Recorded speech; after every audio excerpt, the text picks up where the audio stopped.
Door திறக்கிறதுக்கே எவனும் இல்லை, ஆனால் இந்த இன்ஸ்பெக்டருக்கெல்லாம் மரியாதை கொடுக்குறானுங்க.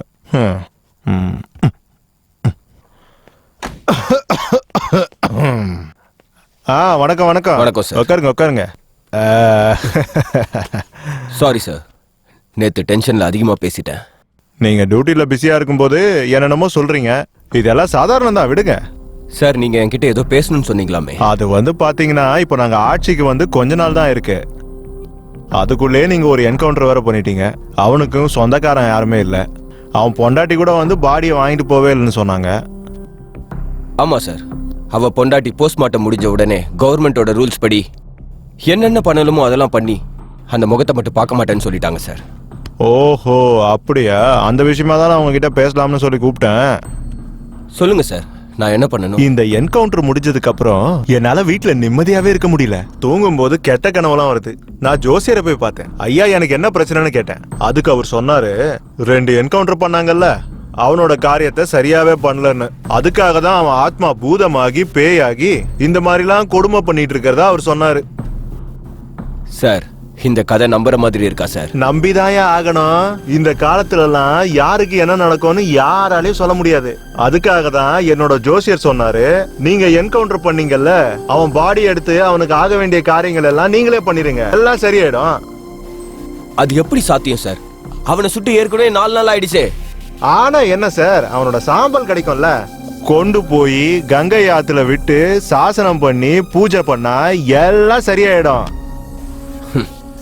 நான் பாக்குறேன் சார், செத்தவனோட சாம்பல் கிடைக்குதா? என்கிட்டே நீ போய் சொல்லிட்டு இருக்கியா? இப்பயாவது உண்மையே சொல்லு, யார நீங்க என்கவுண்டர் பண்ணீங்க? 50 கோடி ரூபாய் செலவு பண்ணி சாப்பாடு சாப்பிடுறவங்க கையில பொய் சொல்லி ஜெயிச்சுட்டு இங்க வந்தையா? அந்த போஸ்டுக்கு நாங்க வரணும்னா அதிகாரத்துல நான் எத்தனை பேர் காலில் விழுந்திருக்கேன், தலைய புடிச்சிருக்கேன் தெரியுமா உனக்கு? அதெல்லாம் உன்னை சஸ்பெண்ட் பண்ணா உன்னோட வேலை போயிடும். எனக்கு அதிகாரம் போயிடுச்சுன்னா கோடி கணக்குல பணம் செலவு பண்ணிருக்கேன்ப்பா. யார் தருவாங்க? உங்க அப்பன் கொடுப்பானா? இந்த பாரு, என்ன நடந்தாலும் உண்மையை மட்டும் தான் சொல்லணும். இல்லனா நானே உன்னை மர்டர் பண்ணி கண்ணம்மாப்பேட்டையில சடங்கெல்லாம் பண்ணி அப்படியே தூக்கி போட்டுருவேன். போய் தொலை. வேலை செய்ய துப்பு இல்ல, என்னைய மிரட்ட வந்து அதை நீயே வச்சுக்கடா. டேய், போலீஸ்ல என்கவுண்டர்ல செத்து போன பிரகாஷ் இப்போ உயிரோட இருக்காரு. இன்ஸ்பெக்டர் அருண்குமார் அவர்களை இப்போதைக்கு சஸ்பெண்ட் பண்ணிருக்காங்க. போலீஸ் கிட்ட இருந்து தப்பிச்சு போன பிரகாஷ்னால இப்ப அடுத்து என்ன நடக்குமோன்னு பயமா இருக்கு. சாரி, ரேப் பண்ணிருக்கேன், ஆனா நான் ரேபிஸ்ட் இல்ல. நான் ரேப் பண்ணதுக்கு ஒரு காரணம் இருந்தது, அது உனக்கு தேவையில்ல.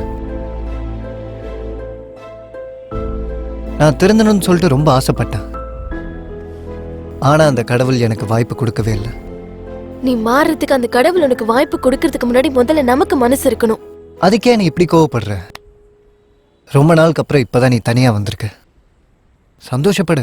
நம்ம வாழ்க்கை சந்தோஷப்படுற மாதிரி இருக்கா என்ன? நம்ம 2 பேரை பத்தியும் இந்த ஊர்ல ஒவ்வொருத்தரும் ஒவ்வொரு மாதிரி பேசுறாங்க. இந்த ஊர்ல ஒவ்வொருத்தரும் ஒவ்வொரு மாதிரி பேசிட்டு இருக்காங்கல்ல, எல்லாரும் ஒரே மாதிரியே பேசலையே. அதனால இந்த ஊர்ல எல்லாரும் ஒரே மாதிரியே இல்லை, ஒவ்வொருத்தரும் ஒவ்வொரு மாதிரி இருக்காங்க. அதனால நானும் அந்த மாதிரி இருக்கேன்.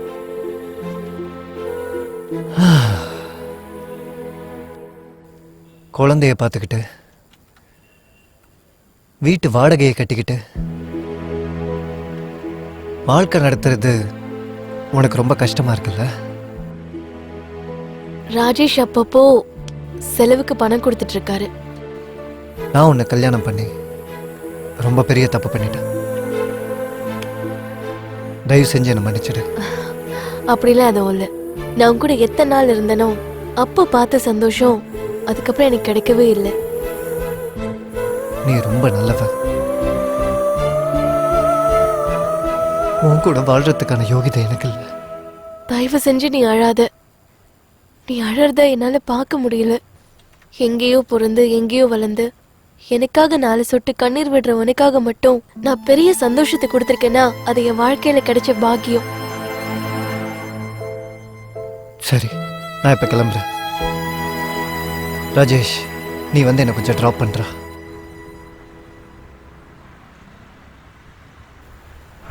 லெஃப்ட்ல நிறுத்து.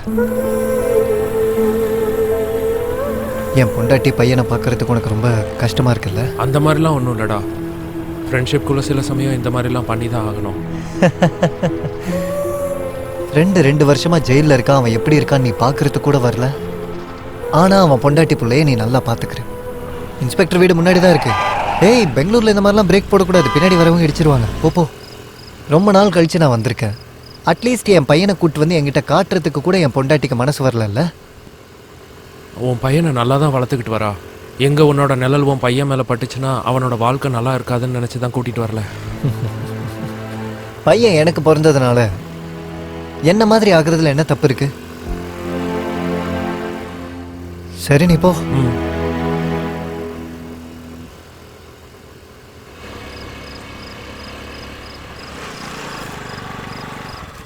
வண்டி நிறுத்து. பாய்.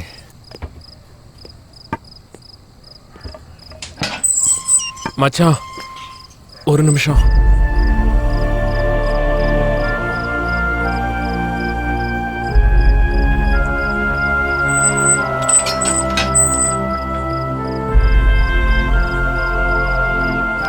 சாரிடா,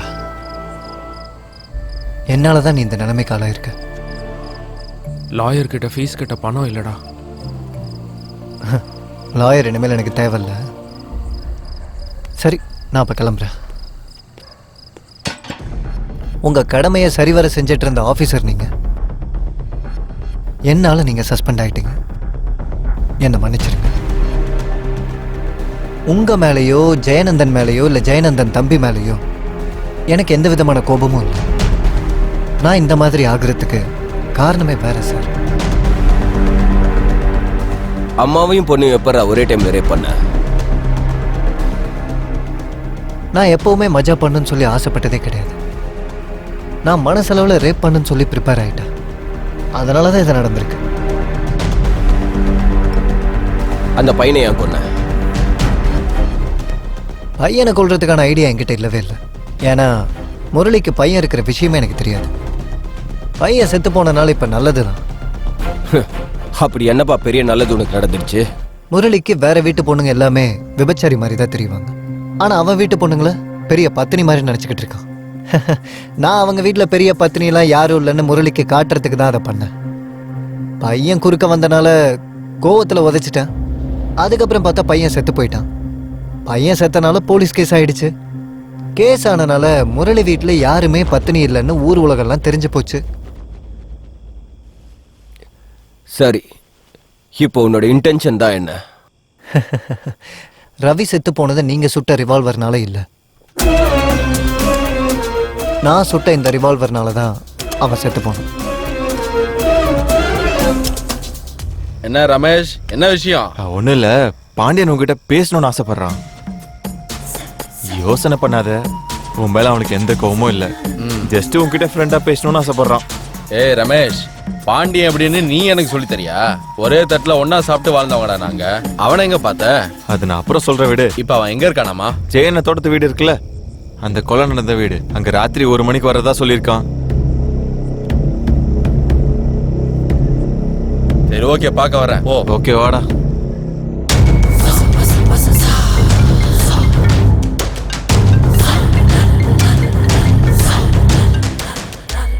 ஹலோ. ஹலோ அண்ணே, பாண்டியன் எங்க இருக்கான்னு தெரிஞ்சு போச்சுண்ணே. அப்படியா? எங்க இருக்கான்? சொல்ல முடியாது. நான் சொன்னதா தெரிஞ்சு போயிடும் அவனுக்கு. ஏய், அவன் உயிரோட இருந்தா தானே உனக்கு ப்ராப்ளமே. போலீஸ் கிட்ட சொல்லி நான் என்கவுண்டர் பண்றேன். அவன் எங்க இருக்கான்? அது இன்னைக்கு ராத்திரி 1 மணிக்கு அண்ணன் செத்து போன தோட்டத்து வீட்டுக்கு வரதா சொல்லியிருக்கானா? சரி, நான் பாத்துக்கிறேன், விடு.